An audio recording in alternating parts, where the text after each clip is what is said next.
Sejam muito bem-vindos a mais um episódio de Papo de Filhote da Royal Canin, esse podcast fofinho, incrível que a gente fala sobre filhotes.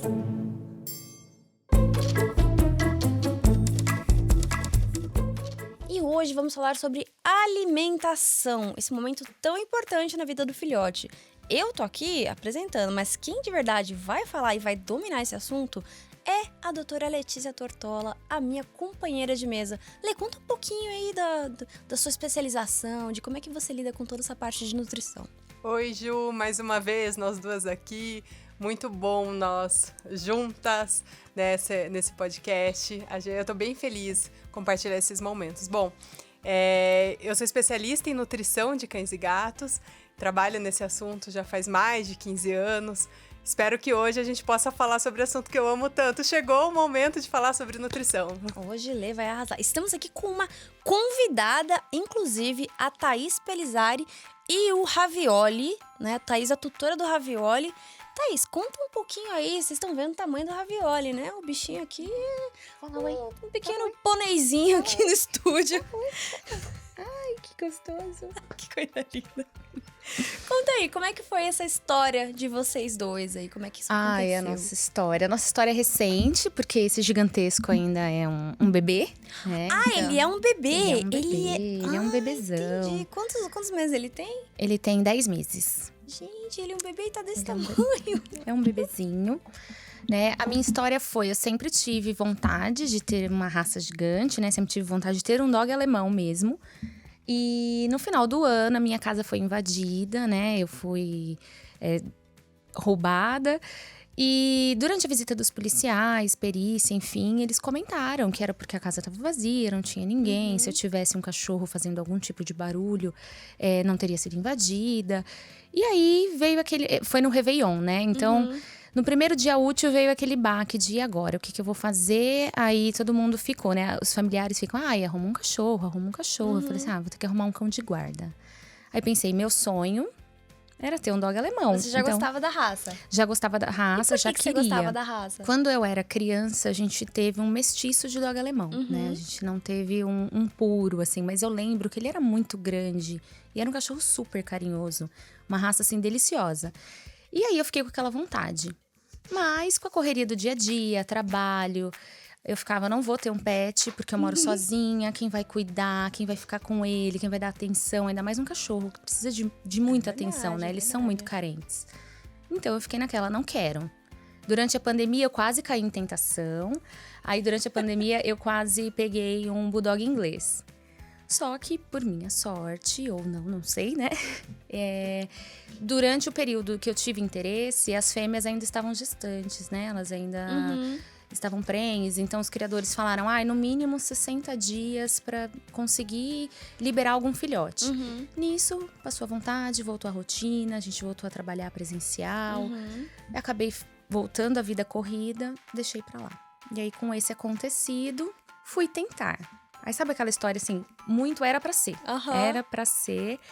Aí, eu comecei, falei assim, bom, se demorar... eu vou deixar pra lá e não vai acontecer, né? Então, no primeiro dia útil, já mandei mensagem para alguns criadores que eu procurei na internet. E aí, recebi os feedbacks, recebi vídeos. Porque, por incrível que pareça, todos tinham ninhada para entregar. Todos estavam com filhotes na idade de entregar pra venda. Era pra ser. Era pra ser. Aí...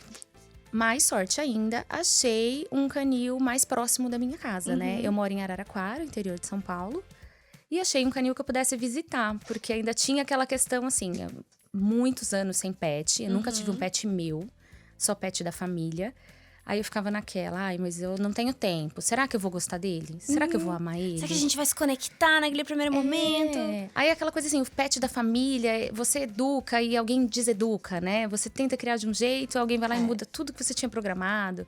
E aí eu fiquei naquela, será que eu vou gostar dele? Será que ele vai gostar de mim? Será que a gente vai dar match? Aí fiquei naquela e falei assim, eu quero ver pessoalmente. Aí quando chegou lá, tinha 2 filhotinhos. Eu tava mais encantada pelo outro, né? Tava mais tendenciosa ao outro. Mas quando eu cheguei, ele veio perto de mim. Então, ele saiu de onde ele tava e ele deu o primeiro passo, sabe? Ele foi atrás de você, ele então, te escolheu. Ele que veio. Mas, assim, é um cão de guarda que, quando acontece alguma coisa, ele se esconde atrás de mim, né? Então, que ninguém veja isso, não? Cão de guarda, bravíssimo. Então, assim, muito bravo desde filhote. Sim, então, ele veio até mim. Nossa. Quando eu fui colocar a mão, ele saiu correndo, né? Então, mostrando a personalidade dele, que era a personalidade que eu procurava.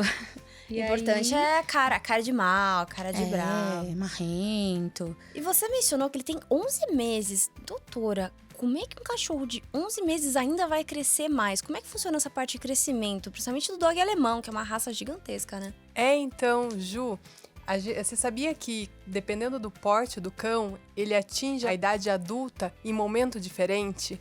Não sabia. Um cão dog alemão, ele é considerado uma raça gigante, acima de 45 quilos, né? E no caso dele, vai atingir muito mais.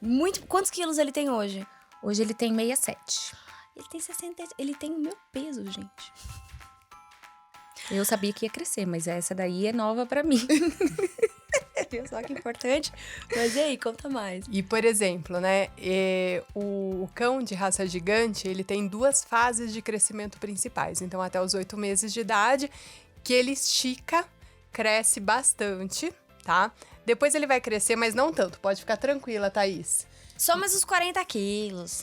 Ele não vai crescer tanto em altura, mas ele vai engordar, ele vai ganhar massa muscular, tá? Sabe aquele adolescente que mesmo linguido, assim, estranho? Exato. É ele agora. É o Ravioli. É ele. Cresce muito rápido, né? Só que ainda falta encorpar. A gente fala isso, né, do adolescente? Encorpar, é verdade. Então, é isso mesmo que vai acontecer com o Ravioli. O Ravioli, ele vai encorpar agora. Né? A raça dog alemão não é uma raça que tem aquela musculatura tão evidente. Ele é mais fino mesmo. Não é tipo o pitbull, né? Que ele é musculoso. Ou até mesmo o bulldog francês, que é mais musculosinho. Isso, cada raça, cada porte, ela vai ter uma característica diferente. E aí, olha que comparação. Um cão de raça mini, numa raça pequena, de até 4 quilos uma raça mini, até 10 quilos uma raça pequena, em 10 meses eles já se tornam adultos. Entendi. Enquanto ele é um adolescente, os pequenos ainda já são adultos. E o Ravioli, ele só vai ser considerado adulto com 2 anos de idade, 24 meses. Então, ele tem aí mais um tempinho que ele ainda vai ser, vamos chamar de um adolescente. Ainda a nutrição dele é diferente de um adulto. Então, ele precisa de um alimento específico para essa fase de vida também. A gente já quer mudar para alimentação de adulto, né, muitas vezes.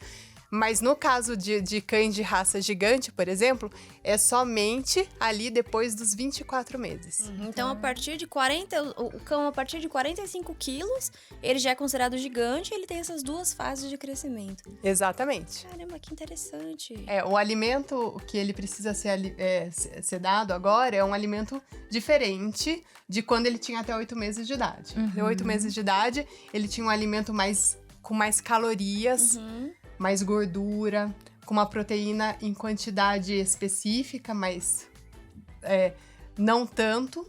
Agora, ele precisa de um alimento também que tenha bastante controle no cálcio e fósforo, por exemplo. As raças gigantes têm uma particularidade até diferente. Elas não controlam bem essa ingestão e absorção de cálcio, principalmente a absorção de cálcio. Então, se a gente continuar dando muito cálcio, por exemplo, tem gente que acha que tem que suplementar. A gente não deve precisa. suplementar. Um mito e verdade que apareceu no meio do podcast. Não precisa suplementar cálcio. Pior, não deve. Não se deve Não suplementar se deve cálcio. suplementar. Se a gente está dando um alimento completo e balanceado para qualquer cão ou para qualquer gato, a gente não deve suplementar com nenhum suplemento específico, a menos que o médico veterinário que ele tem uma deficiência ali, alguma coisa assim. Né? Mas fora isso, o alimento seco, por exemplo, é um alimento completo e balanceado. Inclusive, se a gente der essa suplementação, eu posso causar distúrbios osteoarticulares no cão. Então, o Ravioli poderia ter um problema sério de ficar, por exemplo, mais tortinho, ter dificuldade de mancar, simplesmente porque a gente está fazendo uma suplementação inadequada. Então, a nutrição é extremamente importante nessa fase de vida.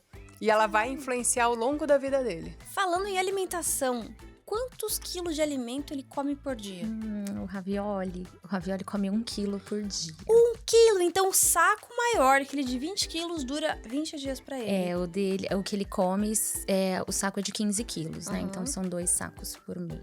2 sacos por mês. E como é que funciona? Todo alimento é 1 quilo? Tem alimentos que são diferentes? Qual que é essa relação?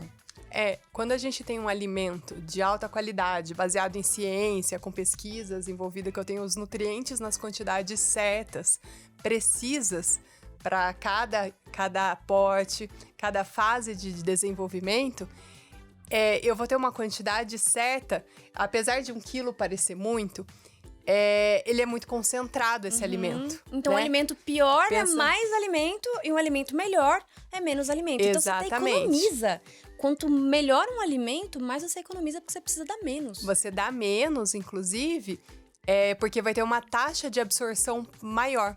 Então, ele vai absorver muito mais os nutrientes, tá? Inclusive, essa absorção, que eu tenho uma redução na quantidade de alimento ingerido, eu vou, consequentemente, ter uma menor quantidade de fezes comparativamente a um alimento de menor qualidade.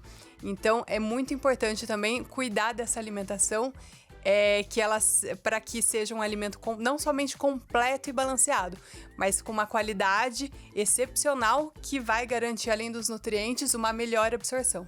E quanto que ele faz cocô por dia? Então, era isso que eu ia comentar, porque realmente ele não faz aquela coisa que todo mundo pensa, que nossa, porque ele é grande, o cocô é gigante. Não é.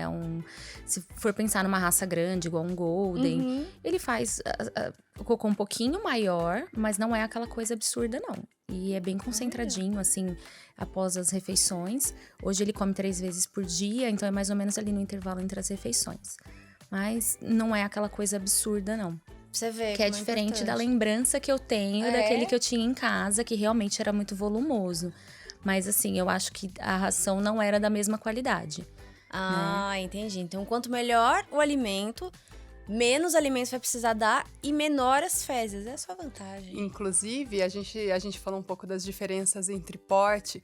A gente tem diferença até no tamanho do intestino, do porte gigante para o porte mini. Proporcionalmente, o tamanho do intestino do porte gigante é muito pequeno. Corresponde mais ou menos a 2,5% do peso dele. Já no mini, corresponde mais ou menos a 7%. Nossa, então, eu tenho muito mais o alimento, a digesta, passa pelo intestino por muito mais tempo ali. E ela vai absorvendo, digerindo, até a formação das fezes, absorvendo a água, até chegar na eliminação. Nos animais de raça grande, gigante, esse processo acaba ocorrendo de forma até mais rápida. Por isso que, às vezes, a gente até vê fezes mais volumosas e mais amolecidas em cães de raça grande ou gigante.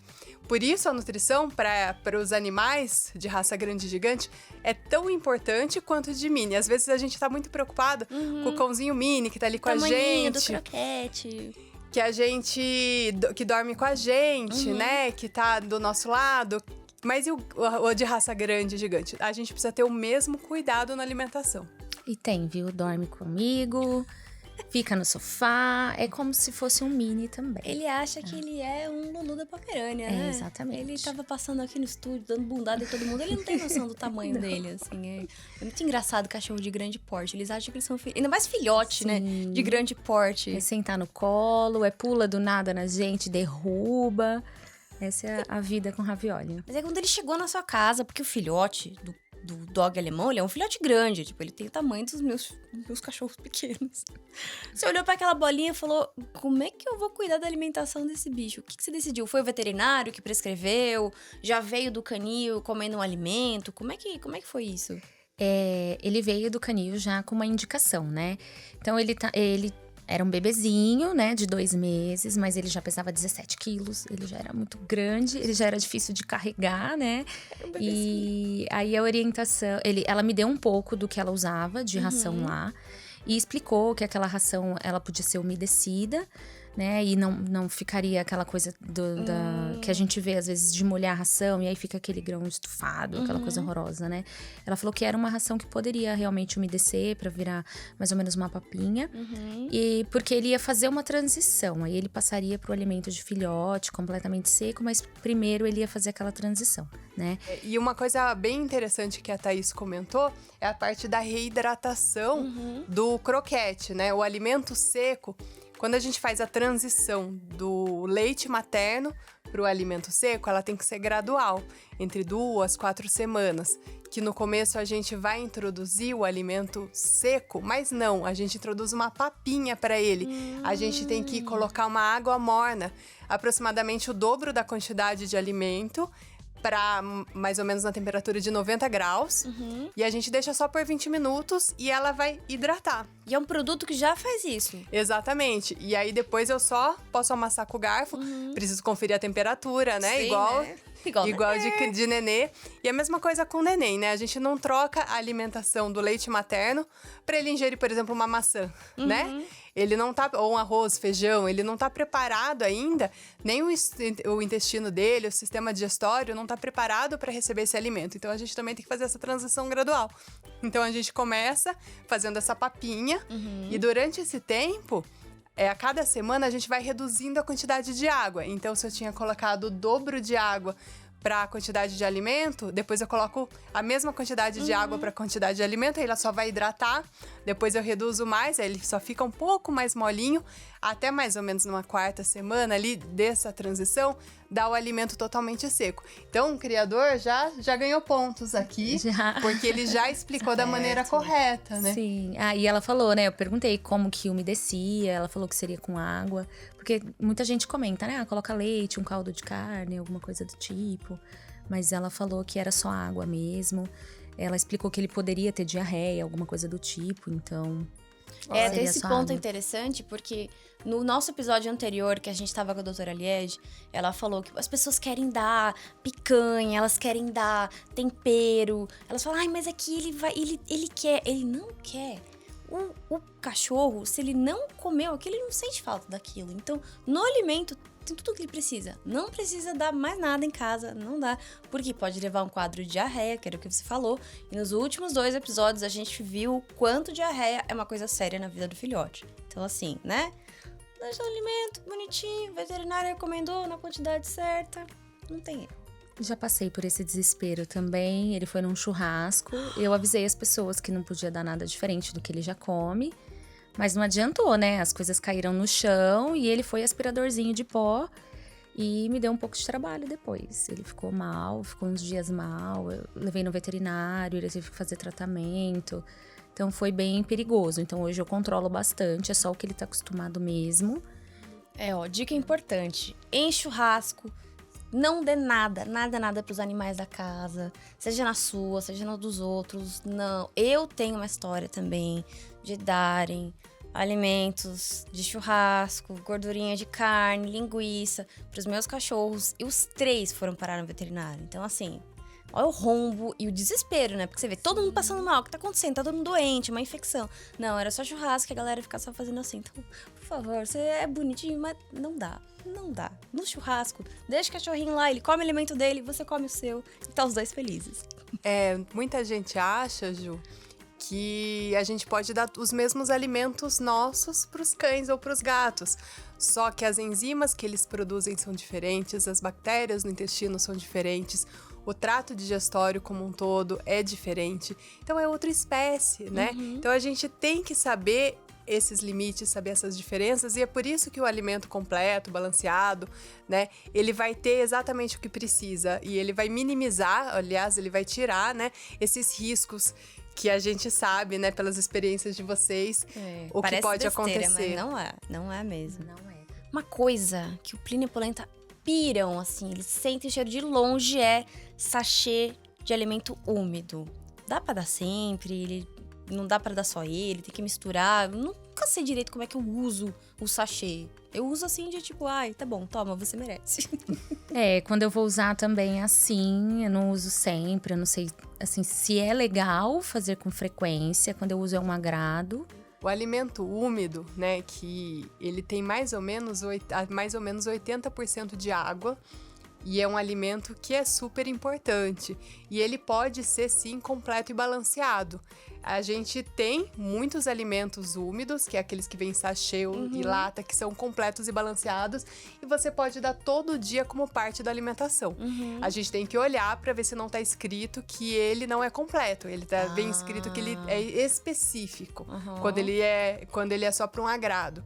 Mas se ele for completo e balanceado, ele pode fazer parte da alimentação do dia a dia, tá? Só que neste caso, o médico veterinário, ele vai prescrever o alimento úmido e o seco ao mesmo tempo. Então, a quantidade do seco tem que ser reduzida. Né? O alimento úmido, ele vai fazer parte da composição. Então, Thaís, é super importante você dar também, só que provavelmente a gente vai ter que reduzir um pouco a quantidade de alimento seco dele, dependendo da quantidade de sachês que você dá.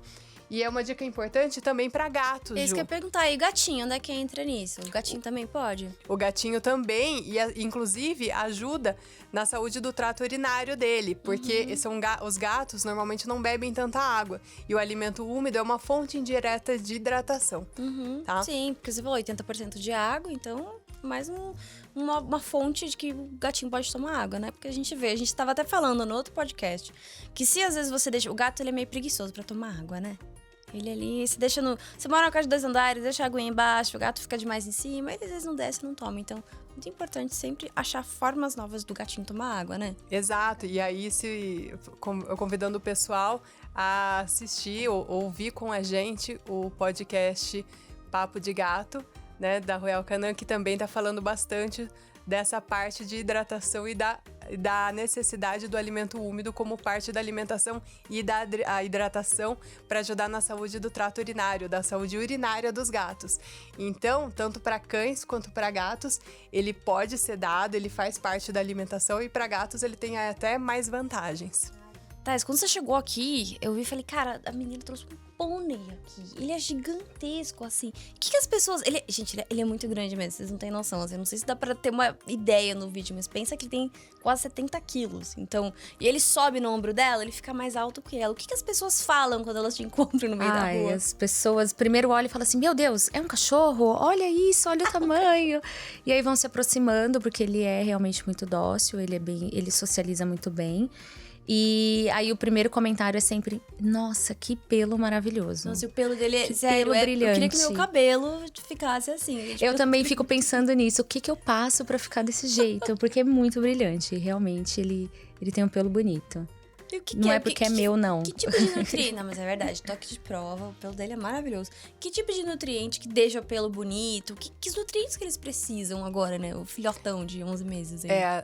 A pelagem, né, a gente tem que... A qualidade do pelo, ela tá relacionada diretamente também com a nutrição, né? Então, a gente tem, por exemplo, alguns minerais, algumas vitaminas, as próprias proteínas são importantes para nutrir essa pelagem e deixá-la tão bonita. Só que para o crescimento é muito mais que isso a nutrição, né? Então, a gente precisa de nutrientes, por exemplo, os aminoácidos, que são os blocos de construção da proteína. Os ácidos graxos, ômega 3, ômega 6, que são as gorduras boas, que vão ajudar, por exemplo, a gente tem um ácido graxo ômega 3 chamado DHA, que ajuda no desenvolvimento cognitivo, na aprendizagem do até cão. Nisso. Não é só pelo, então, é na própria aprendizagem Exato. dele, a alimentação impacta. Então, até um alimento que contenha, por exemplo, esse nutriente vai ajudar até no aprendizado dos cães e dos gatos. Então, é super importante. Assim como a gente, quando a gente é mãe, se nutre para dar, por exemplo, na amamentação, ou a gente quer também que os nossos bebês humanos sejam alimentados da melhor forma depois, né? Porque sabe que isso vai ser diferenciado depois na vida dele como adulto. Assim também são os filhotes de cães e de gatos. Então, a nutrição vai ajudar, por exemplo, no intestino dele, na saúde intestinal, né? Tem pré-bióticos que ajudam nas bactérias boas do intestino, porque o intestino também é povoado com bactérias boas que vão ajudar nessa saúde intestinal. Dizem que o intestino é o nosso segundo cérebro. Isso também vale para cães e gatos? Também é válido, também é importante a gente nutrir, inclusive, a própria imunidade. Ah, ele tá roncando aqui. Ele tá se sentindo em casa, que ele já está até dormindo, né? Ótimo. E aí, o que acontece? A imunidade também, ela tá relacionada tanto no intestino ou na imunidade como um todo, do ravioli, de todos os filhotes, ela vai estar relacionada com a nutrição. Eu preciso de vitaminas e minerais, só que não adianta eu dar todos esses nutrientes, também as fibras, para ajudar na saúde intestinal, mas eu preciso, de novo, na quantidade certa. Então, eu preciso que cada um desses nutrientes... Ju, você sabia que a gente tem aproximadamente 45 nutrientes essenciais para os cães e para os gatos. Nossa, eu não sabia nem que tinha um. E esses nutrientes essenciais, então eu preciso na quantidade certa de cada um deles. Então, uma alimentação completa e balanceada significa isso. Significa que eu tenho todos esses nutrientes essenciais que estão ali em cada croquete que eu dou, né, para os nossos cães e gatos filhotes, mas também na quantidade que ele precisa, nem a mais nem a menos, né? Então, qualquer alimentação que eu der a mais, que eu vou fazer uma super alimentação, super nutrição, eu tenho um risco de obesidade. E daí é outro problema. Cães, gatos, cães de raça mini, por exemplo, se eles comerem demais quando eles são muito novos, eles podem ter aumento das células adiposas, as células de gordura. E eles têm uma tendência maior a ser obesos, né, com o passar da vida. Então, eu preciso cuidar da alimentação deles desde filhote. Eu não posso dar mais. É muito fácil você dar mais pra cachorro mini, né? Porque a quantidade que eles precisam comer é muito pouquinha. E se você não pesar e colocar alguns grãos a mais, já é um sobre... Você já tá super alimentando, né? Sobrealimentando. E já tá dando comida demais pra ele. Então, sim, por isso que é importante pesar. Exatamente. O alimento é super palatável, né? Então, ele é muito gostoso. E filhotes curiosos querem comer a mais. Então, o controle da alimentação, além de uma alimentação de qualidade, que é baseada em ciência, né, com os nutrientes na quantidade correta, que ela é recomendada por médicos veterinários, é importante, faz com que a gente tenha esse controle, tanto na superalimentação, que vai ser um problema osteoarticular para a raça gigante, obesidade para a raça mini. A subalimentação também pode causar vários problemas, desnutrição, né? Isso serve tanto para cães, mas também para gatos. Então, a obesidade em gatos também é muito difícil de a gente tratar quando eles são mais velhos, só que a gente tem que cuidar desde esse início. Tá? Outra coisa importante também, tá? Sobre superalimentação. Às vezes a gente pensa, é o tutor que tá dando demais. Tem uma história de um filhote chamado Sushi. Muito tempo atrás eu tinha comprado, né, um saquinho de ração, tinha deixado na varanda, ele tava lá, eu saí, fui no mercado, alguma coisa. Quando eu voltei, ele tinha roído o cantinho do pacote e ele tava dentro do saco, assim, nadando. Gente, sério, eu não sei quanto, até hoje eu não sei quanto que ele comeu, mas assim... Não basta só você cuidar quando você tá dando, e sim aonde que você tá colocando. Mas filhote é terrível, né? Porque o ravioli também faz essas coisas. Ele não vai invadir, né, o saco, porque eu guardo num balde tampo, porque pra ele não... Antes deixava o saquinho. Não rasgar o saco, essas coisas, mas ele faz, sabe aquele olhar do gato de botas? Ainda mais que ele é meio assim, gente, tipo, ele tem os olhinhos pra baixo. Ele faz o olhar. Ele faz esse olhar. E aí, assim, eu sou uma pessoa muito esquecida, né? Então, às vezes, eu ficava na dúvida se eu tinha dado a porção dele ou não. E ele fazia aquela carinha. E ele coloca a cabeça assim no balde, fica olhando. E assim, eu tô morrendo de fome, Aí eu falo, meu Deus, eu esqueci de dar comida pra ele. Aí eu vou lá e dou outra porção. Aí me dá aquele estalo. Não, ele já comeu. E aí ele come a mais, porque ele é safado. E não é que ele tá com fome, não. Eles estão comendo. Se o veterinário passou a quantidade certa, eles estão comendo a quantidade certa. Então, não precisa dar mais, tá bom, gente? Senão vai acabar a obesidade, entendeu? É isso que a doutora falou. É muito palatável. Então, eles vão querer comer o saco inteiro. Tal qual o Sushi fez quando era um filhote. Então, olha só. Agora vamos para o quadro preferido de todos os ouvintes, que é o Mitos e Verdades. A gente sabe que tem muita desinformação por aí. Então, vamos para alguns mitos e verdades. Filhotes costumam fazer até 4 refeições por dia. Mito ou verdade? Olha quem veio te dar oi. Você fazia quantas refeições por dia? Me conta, hein? Quantas refeições por dia você fazia? Eu quero saber. Os cães filhotes, a gente tem que começar dando 4 refeições por dia nos primeiros 2 meses. E depois a gente pode mudar para 3 refeições por dia. Que é como o Ravi tá agora, né? O Ravi faz Você tá comendo 3 por dia. Quando que eu posso passar ele pra menos? Mantenho nas 3? O que você acha? A gente pode mudar para 2 refeições quando ele já estiver na fase adulta, então uns 24 meses. Agora, gatos é um pouco diferente. Gatos, a gente dá a alimentação ao longo do dia, mas a gente também controla a quantidade. Porque sabia que gatos, se a gente deixa o alimento ao longo do dia, em geral, eles se alimentam até 16 vezes por dia, em pequenas refeições? Então você mede a quantidade de alimento, põe no potinho e deixa lá e vai comendo durante o dia. Isso, para aqueles gatos que comem ao longo do dia, eles fazem até 16 refeições diárias. Claro que tem aqueles gatos que querem comer tudo rapidamente, mas isso são exceções.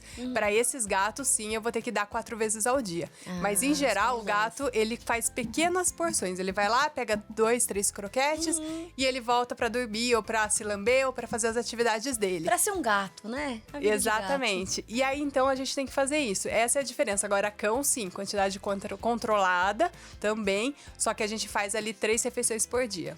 De novo, a gente tem que reforçar e falar muitas vezes o quanto é importante a gente controlar a quantidade de alimento.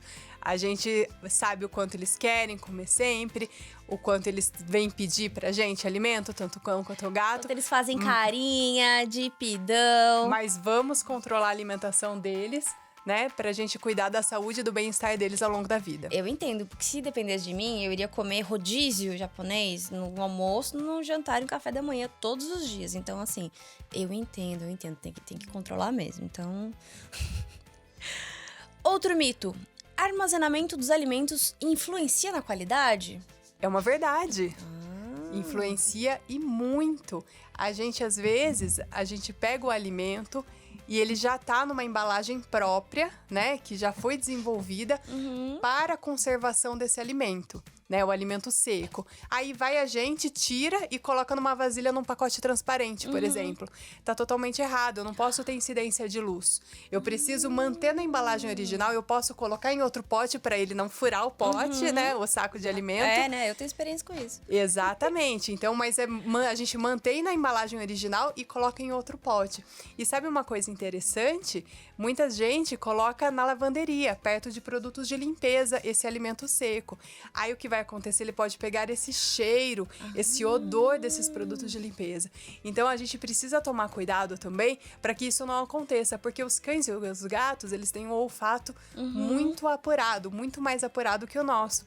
E qualquer interferência nesse odor, eles vão deixar de se alimentar. Né? E eles podem, inclusive, né, ficar sem se alimentar e a gente não percebe, né, se a gente não controla a quantidade. Por isso, é tão importante também não deixar na lavanderia como a gente, às vezes, faz, né? E deixar bem fechado. Bem fechado, isso mesmo. Também faz conservar o odor desses alimentos. E falando em alimento úmido, ele pode ficar fora da geladeira. Ele é um alimento que, mesmo ele não tem conservante, mas ele, pela embalagem dele, a proteção dele, ele fica muitos meses fora da geladeira durante o período de validade dele, enquanto fechado. Mas eu abri, eu tenho que imediatamente servir. E se sobrar alguma coisa eu não servi tudo. Claro que pro ravioli, um alimento ali é uma lambida. Né? Mas o alimento úmido, eu dou pro meu gatinho ou pro meu cão filhote, eu dou metade, por exemplo, eu guardo o restante na geladeira e eu deixo no máximo 3 dias, né? Que eu tenho que consumir, o nosso filhote tem que consumir esse alimento. Mas que isso também não é legal a gente manter. Tem que sempre ficar vedadinho, né? Sempre ficar vedado, porque isso vai influenciar na qualidade desse alimento como um todo, e assim também como no odor. E vai prejudicar também, por exemplo, as vitaminas. O alimento aberto, ele pode, pela luz solar, pela incidência da luz solar, ele pode perder, inclusive, vitaminas. Então, realmente, a conservação ela é extremamente importante para garantir a qualidade nutricional do nosso alimento. Olha só, você já tá levando para casa alimento de qualidade, já tá investindo, então vamos cuidar, né? Exatamente, Ju. Eu achei que eu tava super exemplo aqui, mas não, porque eu guardo na lavanderia. Já vou providenciar outro lugar. Eu fiquei quietinha aqui, mas eu também guardo na lavanderia. Então, já tô aqui, e é uma coisa que a gente faz, né? A gente acredita... e a gente guarda o nosso alimento na lavanderia? Não, né? A gente tem uma despensinha, põe na geladeira, põe no cantinho, põe no armário. Exatamente. Por que o alimento do nosso pet a gente tem que guardar na lavanderia? Viu só? Levei pra casa essa dica. Vou trocar de lugar. Vamos trocar de lugar. Finalizamos mais um papo de filhote muito especial com uma presença ilustre. Ravioli ali no cantinho dele, de poucas palavras, um pouco tímido, mas tudo bem, tudo bem. Queria agradecer aqui a minha parceira de mesa, Letícia Tortola, médica veterinária da Royal Canin. Lê, esse episódio foi assim, ó, você arrasou o episódio inteiro. Ai, foi fenomenal, assim, tá sendo maravilhoso gravar esse podcast, conversar com você. Eu acho que a gente tá trazendo bastante informação de qualidade, que os tutores tenho certeza que todo mundo vai amar e compartilhar. Thaís, quero te agradecer, convidada maravilhosa, com a presença ilustre aqui, mais luz que a gente já teve até hoje, posso dizer. Muito obrigada por ter vindo lá de Araraquara, de trazer, né, o Ravioli aqui pra estar com a gente. Obrigada, de verdade. Obrigada, adorei. Gostei muito das dicas, já tem algumas coisinhas que eu vou fazer diferente. O Ravioli vai adorar, porque agora vai poder comer sachê, então é só a ajustar algumas coisinhas. É isso aí. E adorei as dicas. No próximo episódio, a gente vai falar sobre fases de crescimento. Isso mesmo, da mesma maneira que o Ravioli ali tem suas fases de crescimento diferentes, outros cachorrinhos e gatinhos também têm suas fases. É importante a gente passar por cada uma delas e o que acontece em cada uma delas. Então, fiquem ligados. E para mais dicas e mais conteúdos, sigam os canais da Royal Canin. Até a próxima. Obrigada, gente!